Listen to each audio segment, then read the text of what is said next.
ఛాయ్లో ఆనందం ఎప్పుడుంటుందో చెప్పనా? చెప్పండి. చక్కెర తక్కువ అయ్యి ఛాయ్ పత్తి ఎక్కువ అయినప్పుడు ఉంటుంది. అవునా?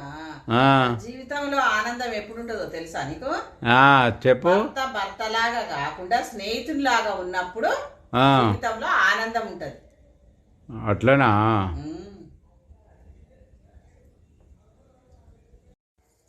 ఏం చేస్తున్నావే? నేను ఆ కబోర్డ్ చూస్తున్నా. నేను అటు అడిగితే చెప్తావా? అడగండి.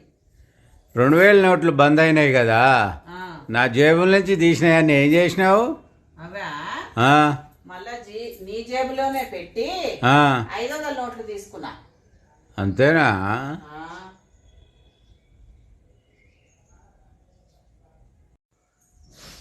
కిచెన్లో ఏం చేస్తున్నావమ్మా? అన్నం వండుతున్నాండి. అన్నం వండితే కిచెన్లో ఉండి వండాలనా? ఈతలకి రాకూడదా? నేను యూట్యూబ్ లో చూసుకుంటూ వండుతున్నా అన్నం. యూట్యూబ్లో చూసి అన్నం వండేది ఏందమ్మా? నిన్నే చూస్తున్నా.